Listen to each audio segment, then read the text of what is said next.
Good morning, welcome to Catex TV. Today is Friday, May 29th, 2015. My name is Matt Bernat, filling in for Frank Fortunato, who is off this week. An explosion near a Shiite mosque in eastern Saudi Arabia on Friday, which officials called an attempted terrorist attack, killed at least 4 people. State news media reported 1 week after a similar attack by the Islamic State extremist group killed 21 worshippers. The 2 attacks, both targeting Shiite mosques during the largest prayer gathering of the week, have raised fears that sectarian passions fueling conflicts across the Middle East could increasingly pose a domestic threat to the kingdom. Saudi Arabia, a Sunni monarchy with a Shiite minority living mostly in the city's oil-rich east, has been accused of escalating sectarian rhetoric against Shiites to rally support for its air offensive in neighboring Yemen against the Shiite Houthi rebels. Saudi leaders deny that sectarianism has played a role in their decision to form a coalition of nations to bomb the Houthis, who have seized much of the country and forced internationally recognized president into exile.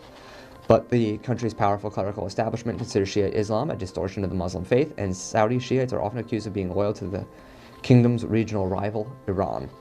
The attack on Friday occurred near the Al-Anud Mosque in the city of Dammam, where many Shiites live. When security officials went to inspect the suspicious car, there was an explosion.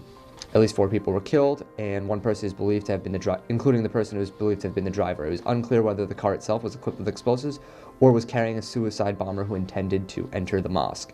There is no immediate claim of responsibility for Friday's attacks.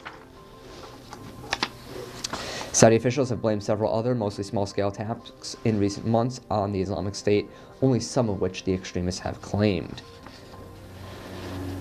Dennis Hastert, former United States Speaker of the House, has been indicted on counts that he allegedly withdrew $1.7 million in hush money from his bank accounts, handing it over to an acquaintance to keep quiet. According to a stunning grand jury indictment handed down Thursday, he'd agreed to ultimately pay $3.5 million, it alleged.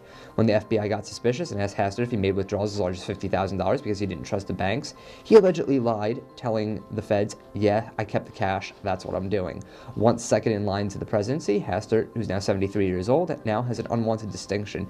He's believed to be the highest-ranking Illinois politician ever to be criminally charged. He faces up to 10 years in prison if convicted of structuring the alleged hush money payouts to avoid detection and of lying to the FBI.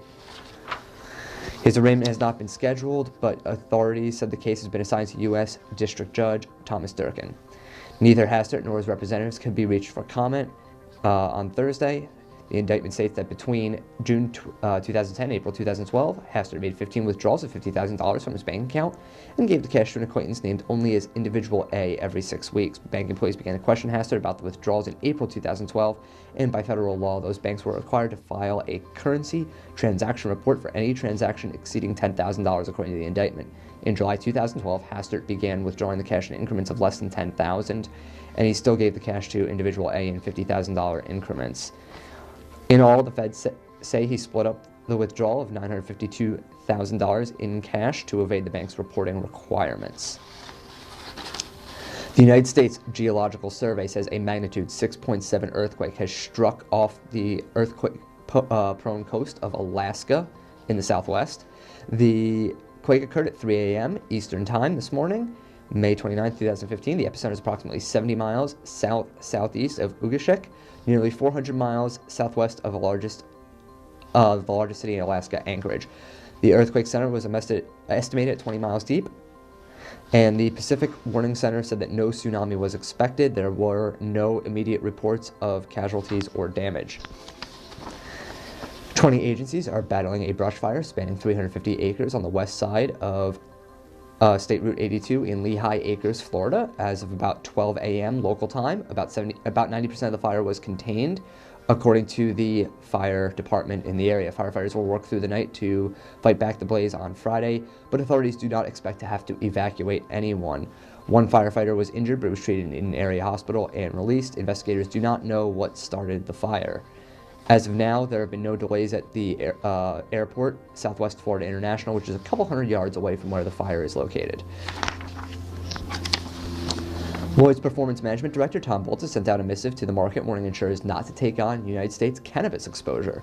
Bolt advised that despite some United States laws relaxing laws restricting the sale of cannabis, Lloyd's carriers could make a hash of it if they underwrite risks related to the sale of the drug. According to under the United States Constitution, individual states have considerable autonomy to make and implement their own laws A number of states, including Washington and Oregon, have elected to legalize the drug for medicinal and recreational use. Its sale remains illegal under federal law. However, there is an amnesty in place protecting consumers in states where its sales have been legalized. The recent wave of legalization has spurred a boom in the number of farmers growing cannabis, as well as the distribution, sale, and financing, which has increased demand for insurance. But in a memo seen by the Insurance Insider, Bolt warned that insurers could fall foul of anti-money laundering laws if they write policies related to the growing industry. He said that Lloyd's had received a number of requests on insuring marijuana or marijuana-related businesses in the United States, but had determined syndicates should not write risks until the federal lawmakers accepted the drug's status as legal. The directorate extends to exposures arising from crop, property, or liability policies covering producers or distributors of marijuana and companies providing banking or related services. Bolt said existing policies should not be renewed unless the law is changed. He added that any existing quotes should be notified to the syndicate's underwriting performance account executive, who would consider the applications on a case-by-case basis. That's the news for today. Thank you for watching. If we have any important breaking news, we'll come back on and tell you. If you want to follow more news updates, stay tuned to our Twitter account at Catex TV. Thank you and have a nice weekend. We will see you on Monday.